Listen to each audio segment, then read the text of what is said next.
The competitions of competitions, my picks versus your picks versus CJ's picks. That continues for UFC 327. Welcome to Sharp Segments. For all my subscribers, we have been running a competition of all the main card picks, and we added the tally. And here's where we stand here through the first couple months of the year. As we all expected, at the top of the list, currently holding that gold medal, and we continue to do that all year round, is myself, Nico Sharp, at the top. I'm currently 13 for 15 in picks. You look at second place, it's at Sharp Milena at the top as well, who has had an incredible year, 11 for 15. Tied for third, having that bronze medal. They'll share the medal for now.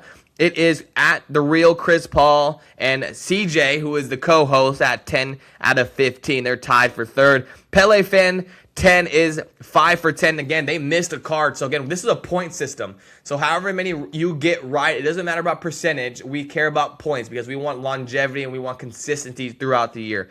So only having 5 points, even though they're at 50%, is Pele Fan 10. Big Leslie is right behind at 4 out of 10, having 4 points. And they have more points than, they're currently tied with Tony Gonzalez with 4 points, but they have contributed 5 more bouts, another card, so they are just a bit ahead. They have just another advantage over Tony Gonzalez, who was 4 for 5, had a great card, and just needs some more consistency, and that looks great. Texas Rangers Enthusiast having 3 points as well, 3 for 5. Sports said, you're 1 for 1. You gave me, you're 100%, but you just gave me one answer there. And then, obviously, again, just rounding it off, it's me at the top. Let's just repeat that. So again, welcome to Sharp Segments, UFC 327. We're breaking it down. Let's get right into it. Let's just talk about your time. I want to talk about to go high to low. So, Is this the most underrated card of the year? It feels like it's flown below the radar, but here we are for UFC 327.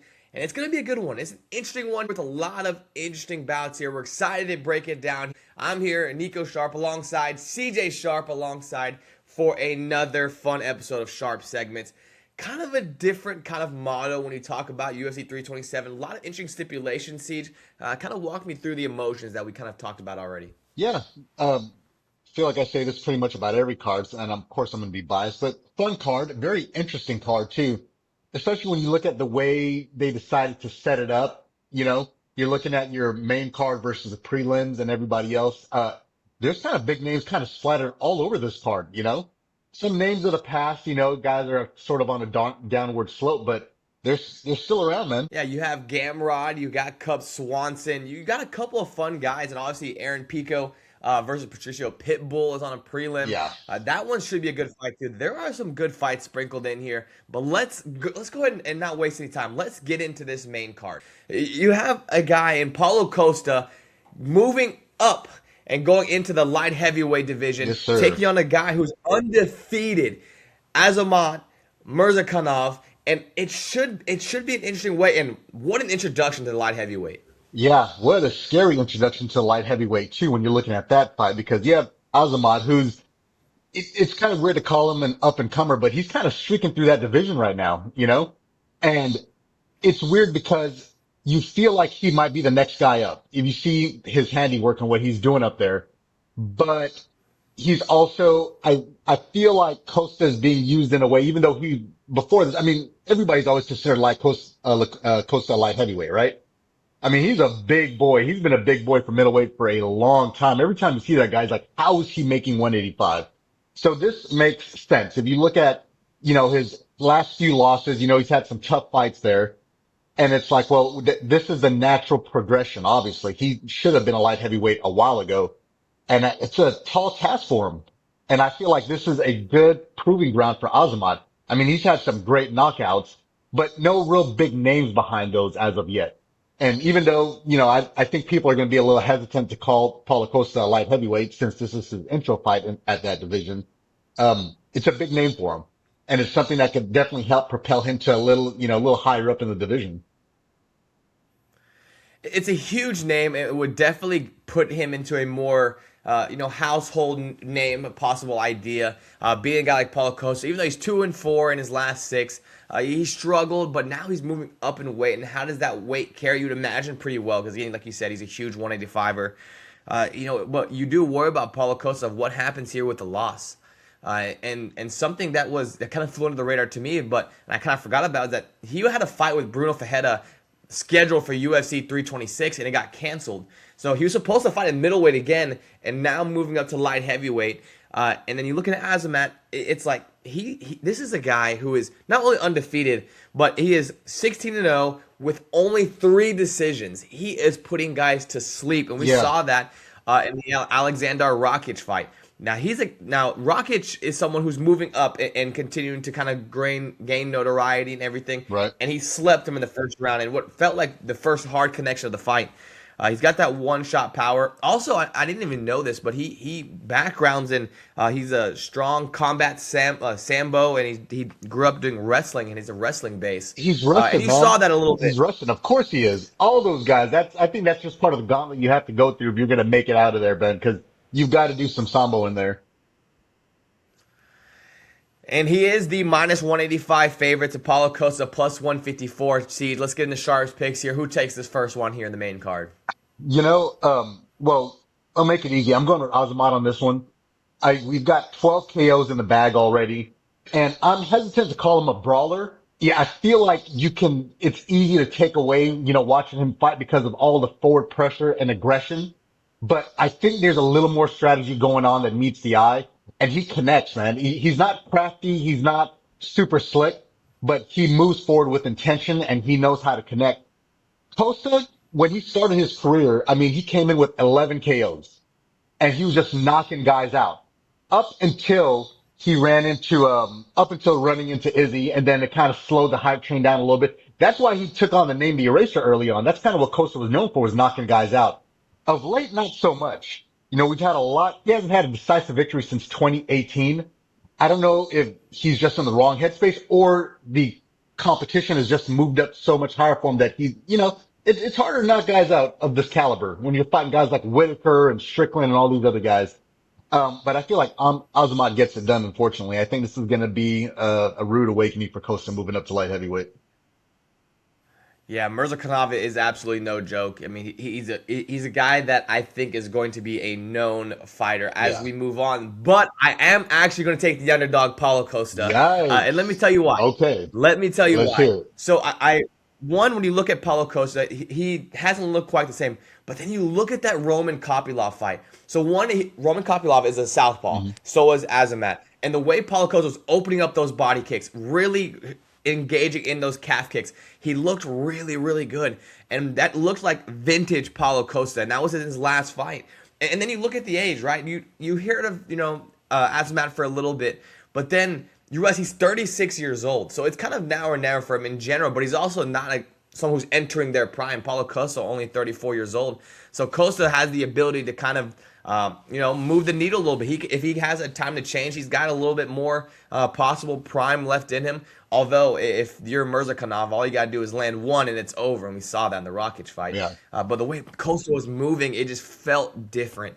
And I'm hoping for Costa, finding a southpaw again. He had a good style for everything.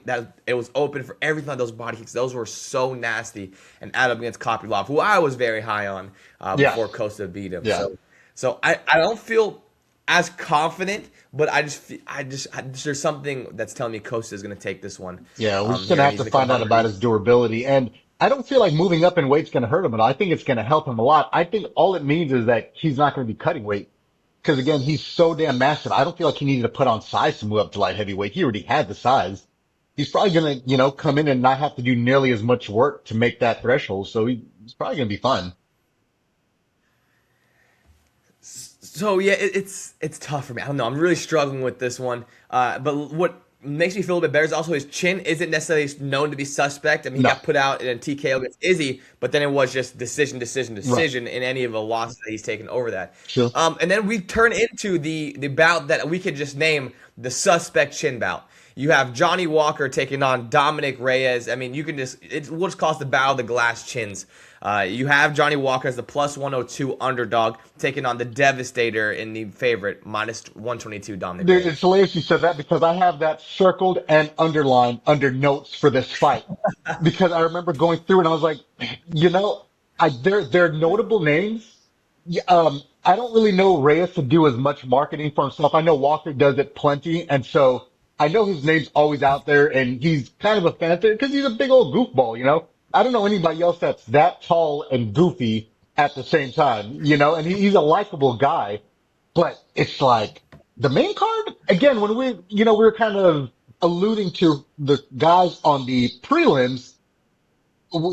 There's always one of these fights that we're like, what were the matchmakers thinking? Why is it here? I like the fight, but I mean, even Aaron Pico, coming off of a loss, I'm a little more hyped about the Aaron Pico fight than this fight. And yeah, talk about the suspect chin. I mean, early on in these guys' careers, and it's funny how much their careers mirror one another. Early on, they were known for being knockout artists, strikers. They're very different ways. Walker's a lot more crafty. He loves throwing in a flying knee here or there, kicks, punches, elbows, like he's all over the place. Reyes, not so much. Reyes is a little more known to plant his feet and throwing right down the middle. But early on, man, they were kind of just starting through these guys. And, in the last few years, yeah, man, it's like, initially I thought Reyes' problem was a confidence thing, which didn't really make sense because even though he lost that fight to Jones, it feels like his career completely took a 180 after that. Because even coming after that, he was like, I won that fight. I won that fight. But then what, 3 back-to-back losses? Am I losing that? 4, no, 4 losses by KO, Yeah, right? 4 including Jones. Right. Yeah. And so 3 by KO and then Walker's the other guy too, man. Like early on, I mean, we all loved him and we talked about, the way he would just mix it up and he just doing goofball stuff, faking a body shot, to try to throw a flying knee against our, what's his face? Whoever that was. But he's fun to watch, but yeah, man, you just never know how long either of these guys are going to last, and they're coming off a whole bunch of losses and then they're finally able to get a few in there. Um, I don't know. It's just funny how much these guys mirror one another.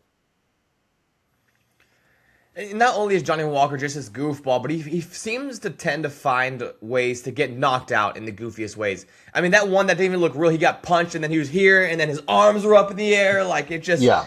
like, everything he does is just goofy, Yeah. man. Like, I don't know. He did have a nice win against Zhang Min Yang. Obviously, it was a TK, it was a calf kick that really brought it down, which was Yeah. so weird to me. I kind of didn't remember that fight. I rewatched it. I was like, oh, yeah, that's right. It was a calf kick.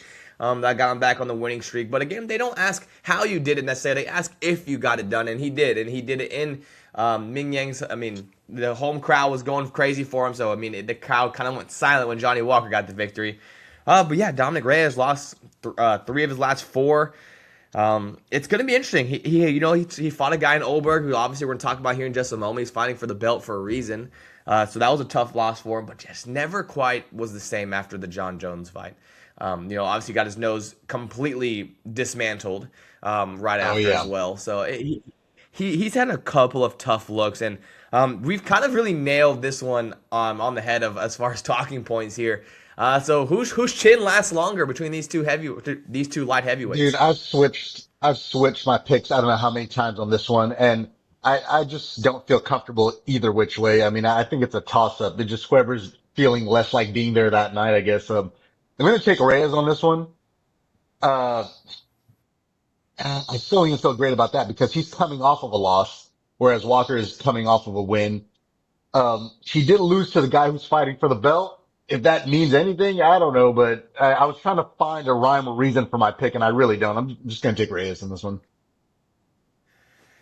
Yeah, I mean, so far I'll take it 2 for 2 for the underdogs. Give me Johnny Walker. Yeah. And so, first off, again, like we said, it's going to be the first one to get caught is going to be the one that loses. I'm kind of aware of that. The only thing that concerned me for Dominic Reyes, and we'll take a little bit away from that Olberg fight, was Oberg. He just seemed slower. He wasn't able to catch Oberg. Oberg's bouncing in and out, right? We've seen Johnny Walker. He's got a lot of activity. And he looked like he just was feet planted, and he would reach and kind of overextend, and Oberg was out of there. He was out of the area, So he always stayed out of range. Johnny Walker in that Zhang Mingyang fight, Walker was just circling the octagon, staying away from the power hand of Mingyang. And so if Reyes can't catch him and cut off the octagon, I feel like he might just be walking in circles all day and not be able to catch a Walker. Yeah. So Johnny Walker obviously just moved to camps to SBG Island.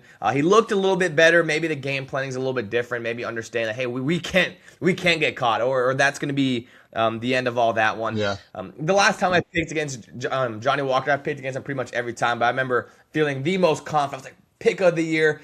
Paul Craig is disgusting. He is going to whoop Johnny Walker. That's when Paul Craig threw that stupid leg, or Johnny Walker threw a kick. Paul Craig held it, and instead of just letting it go after Walker was wailing on his head, he just decided to keep holding it, just keep wearing punches over and over. I mean, that fight still drives me crazy, and that was back in 2023, and I still think of that as like that was yesterday. Just the chin seems compromised for Reyes even more. I mean, getting knocked out 4 times in 5 years, that's tough. Yeah. That's tough to come back from. Yep. And then just Johnny Walker moving away from the power hand. I would imagine he tries to do that. I don't know if Reyes can catch him. That's what we're gonna rock with. We're gonna go back-to-back underdogs there. And it's funny because Walker, as big as he is, I never feel like he fights long. You notice that? He doesn't feel like he fights really long. He always feels like he's touchable, like guys can reach out and get to him, And not that Reyes is a little more stand-up as well, but I don't know, man. Yeah, like I said, I'm okay with either one on this fight. I mean, I know I'm picking Reyes on this one, but it's like, we'll see. We'll see. We will see. And this gives us the time to look at the points here as for our subscribers and as well as here, Siege. Right now, at the top, it's yours truly, 13 of 15 picks. Currently, through the first couple months, taking the lead here. This one already having 2 different fights. It's going to be an interesting one. I have 13 for 15. Yep. And then in second place, you're actually going to have at Sharp Milena. She's in second. She has 11 out of 15. And then you go to third, and you're tied. You're tied at 10 for 15. And you're also tied with at the real Chris Paul. And again, we showed the beginning, all the rest. But those are your top 3 right now. So you're tied for third. But right now you have at Sharp Milena just ahead of you. So again, early. Out. Yeah. So I mean, let's just keep that in mind, Siege. Keep that in mind. And now the fight before the co-main is where we enter. Now you get into the bigger boys. This has been the stories of the light heavyweights. Yep. Now we're entering the heavyweight division. It should be a fun one. And another one that was kind of puzzling me just by the creation of this card is you have Josh Hokett taking on Curtis Blades. Josh Hokett, the underdog. Curtis Blades is the favorite. 2 wrestlers. This should be both guys, both being collegiate wrestlers. And we'll dig into that here in a minute. But Josh Hokett, in his last fight, he fought at UFC 324. That was Gaethje versus Pimblett. Yes. He was the second fight in the early prelim. And now he's the fight before the co-main in just a couple of months. Yeah. He fought Denzel Freeman. That's who it was. Mm-hmm. So he fought Denzel Freeman the second fight in the early prelim, and now that win gets him the fight before the co-main, Siege. I just want to enter in with that, Siege, to kind of take this one away for heavyweight. Yeah, man. I think the guy understands the marketing angle. You've heard any promos he's tried cutting, after fights. A lot of it is, and you could see him borrowing aspects. You got a little Chael Sonnen, a little Colby Covington, the shit talking leading into the Americana thing. And, it's interesting. He definitely talked his way into a big name, and we just got to see if he could put his money where his mouth is. This is going to be a big step up in competition for him. Yes, they're both collegiate wrestlers, but the experience that each one has, they're worlds apart in that aspect. And I remember right when I looked at the card, I was like, okay, and I had to go back and look. And then right away, I remember the promo he cut. I remember the shit talking and, I beat 2 Brazil. Like, it was like word for word stuff that I've heard, Chael say 10, 15 years back. So I was like, okay, he gets it. And it works because it's a thing that a lot of fighters don't like to do. But you see the UFC, they're entertainment first. And if there's somebody that can move the needle even a little bit, especially in a division like the heavyweight division, they're going to give you a shot. And if you could string together a couple wins in addition to that, you're going to get moved up pretty quick because they're always looking for the next big star. Curtis Blades, I don't know if you really have to highlight what he brings to the table. Yes, he's a wrestler and he's no stranger to the ground and pound game, but he doesn't mind standing it up and he kind of brings you to fight everywhere, He will take you down eventually, but he doesn't mind standing and throwing with you for a little bit and mixing it all in there. Um, Hokett has some knockouts. I don't know if I've seen enough to say that he mixes it up as well as Curtis Blades, but, it's going to be an interesting fight. Yeah, it's going to be a battle of the wills, see who can really bring it. I mean, two guys, kind of seems like a mirror image of each other. Obviously, you have Hogan, who's actually a football player at Fresno State, and then he's a dual sport athlete. He played, then he was a collegiate wrestler as well. And then you look at Curtis Blades, a guy who started at the Northern Illinois University at NIU, and then he transferred to Harper College, where he was the NJCAA, obviously at JUCO. He was a national champion in 2012. So it just feels like who's going to be the better wrestler, who's going to be the better grappling, or does this turn into one of those wrestler versus wrestler, we respect each other too much, let's go with the hands. Stalemate, yeah. Right. So which one are we going to see? And Curtis Blades, the favorite, because I feel like more people have just been able to see his wrestling and they trust him day in and day out just a little bit more. But is that the route you're going to go? Do you trust the old veteran Curtis Blades? You know what you're going to get, or is Hokett done enough to kind of make you believe that he can defeat a very notable wrestler in this division? I don't feel like I've seen enough. I don't think his resume is what got him here. I think his mouth got him here. He's got some pretty interesting wins. But again, the step up in competition, he leapfrogged at least 8, 9 guys just to get here, And I refuse to say 6, 7 there, by the way, because I flashed back to Jess right now and I was like, no, let's just say 8, 9, whatever the case was. But man, I don't think he's done enough to get here yet. I think it's going to be a great fight. And I think we're going to be seeing more of Hokett after this, especially if he doesn't lose in devastating fashion. But I'm going to give it to Blades on this one. Yeah, and it's going to be tough because I just don't know. Could he lose in devastating fashion? Does Blades unless, I guess again, you get out grappled for, 15 minutes. Yeah. I guess that's a very true statement. I've been battling this one. I just don't know. Hokett looks so athletic, but then it's like, man, like Blades has been the wrestling guy for me in the heavyweight division for a very long time now.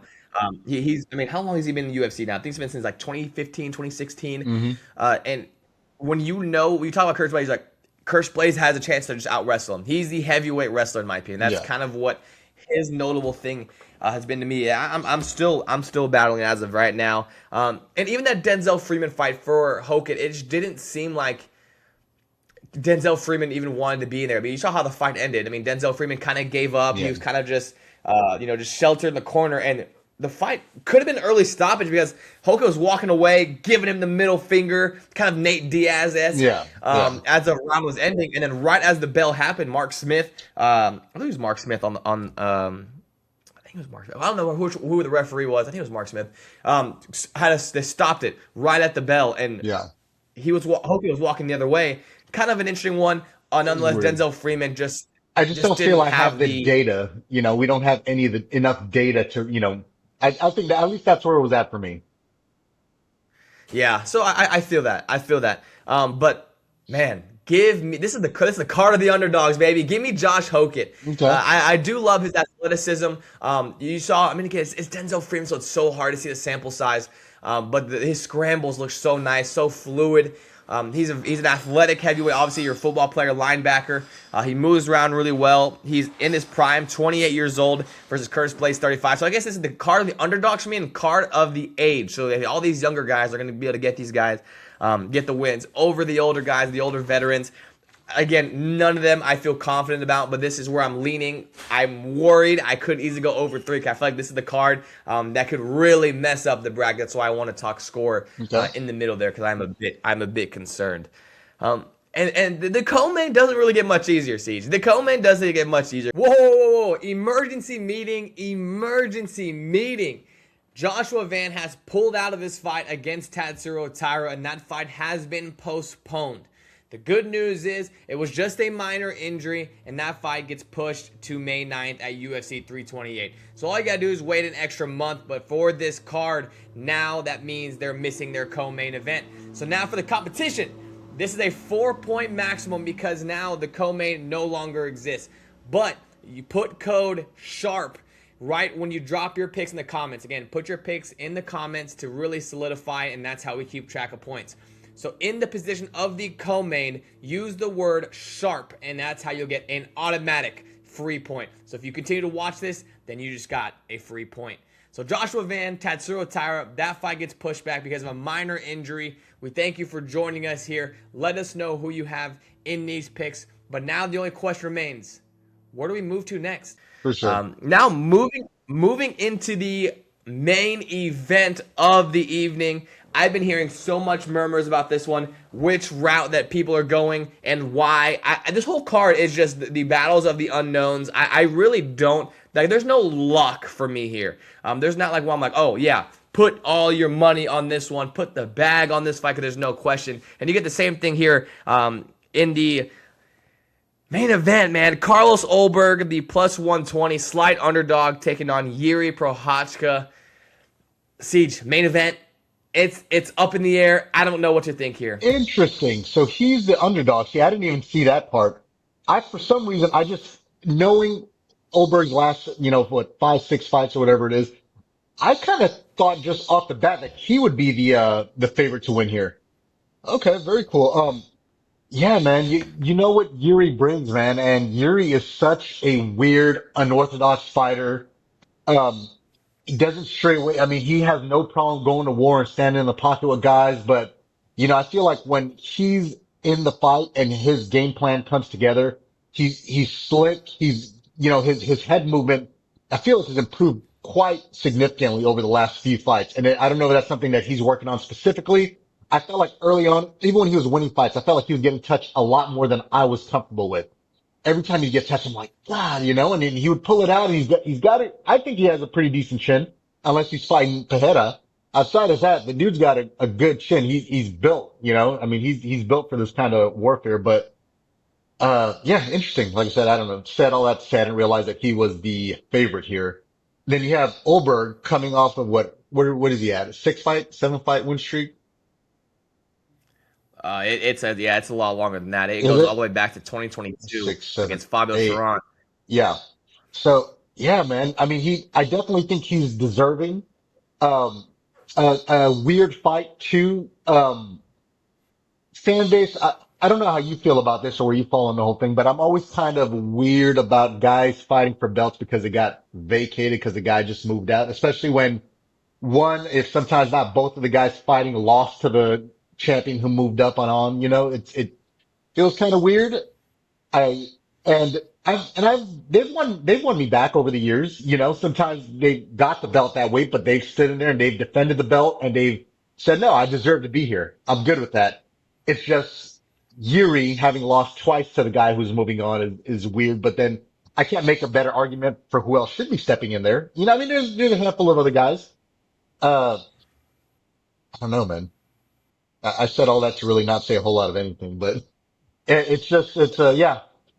I don't want to say I'm not excited about the fight. I'm just I don't know where I'm at on this fight. I'm sure the night of, I mean, it's an exciting fight.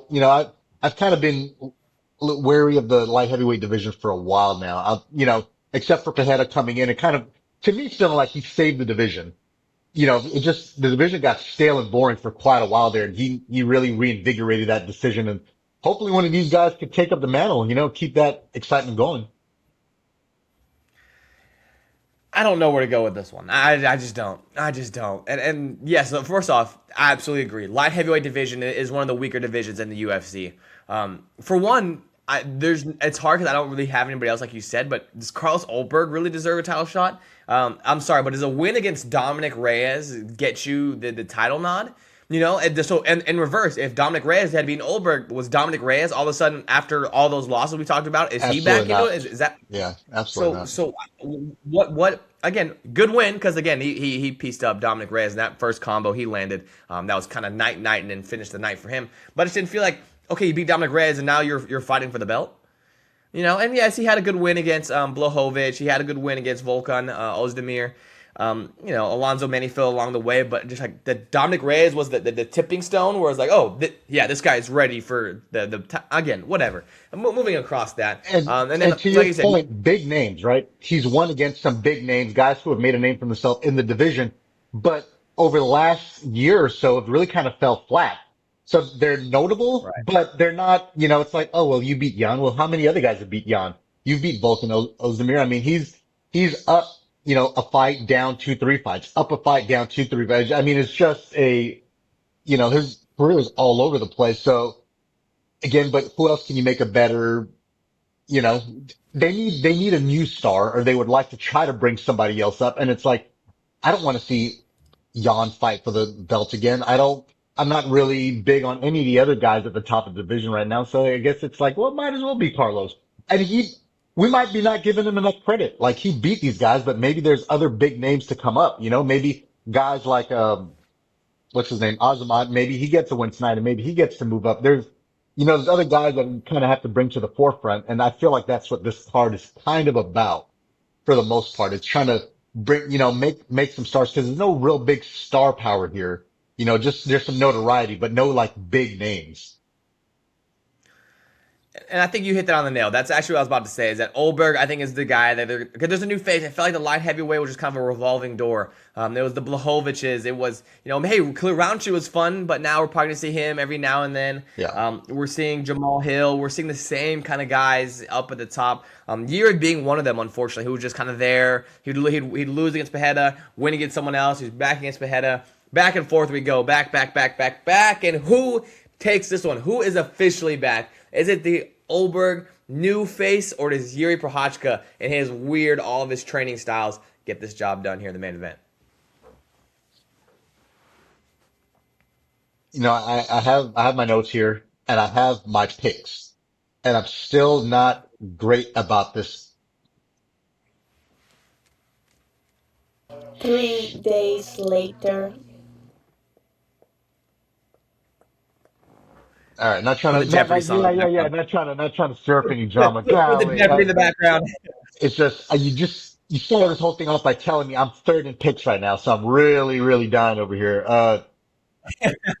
Yeah, let's just, dang, give me Yuri, man. Give me Yuri.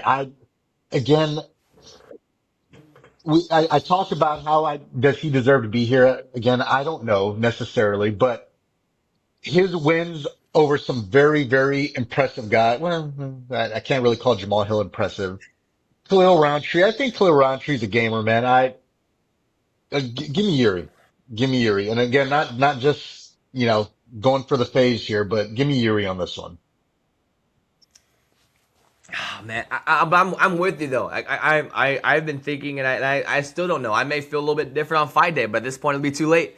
I just don't know. I feel like the thing that Yuri has for me is that he's just so tough to figure out. He's just such a puzzle piece, and not only that is that if you're not named Pajeda, you've lost to him. It's just that simple. And the only person Yeah. he's lost to, other than someone named Alex Pajeda, is back in 2015, way before he was in the UFC. So he's a tough puzzle piece, man. I don't know. I can't figure it out. I really can't. Like I'm battling this one. I was leaning towards Yuri Prochazka, and that's where I'll stay. I'll stay with Yuri Prochazka. I like Carlos Oldberg a lot. I do too. I feel like you can't pick against Yuri. He's tough to land against. He's tough to battle. Oldberg is very quick. He's super athletic for a heavyweight. You Yeah. see some athletic guys here and there, but Oldberg really represents that well. I can't. I don't know why. I'm struggling this one. I want to go Oldberg. Same. I want to I'm go on the over fence. too. What keeps coming back to me is that, and I feel like I hear a lot of his opponents after the fight say, like, you can't get those kind of looks in training camp. It is so hard to find a guy that could emulate what Yuri's doing because it's so weird. I don't even think Yuri knows what he's doing half the time. It just kind of feels like it's being made up on the fly, and punches are coming from weird angles, and his hands are down low sometimes. Sometimes they're up high. Sometimes they're coming, he's throwing a spinning back. Like, it's just all over the place. And yeah, man, I don't know. I don't feel like I had a whole lot of confident picks in this fight. There's some cards coming in. I'm like, it's a lot. And And Yeah. even at that, I get them wrong, but I'm genuinely shocked. I don't know where my picks fall on this card at all, but I feel like Yuri should be the easier pick or the safer pick, I should say. Well, we'll call this card the picks breaker. I feel like it's a really dangerous one, and Yeah. obviously we're picking different for a couple of these. We'll see how the followers and subscribers do on this one, because this one's a really tough one to call. It could be a mixed feelings type of card.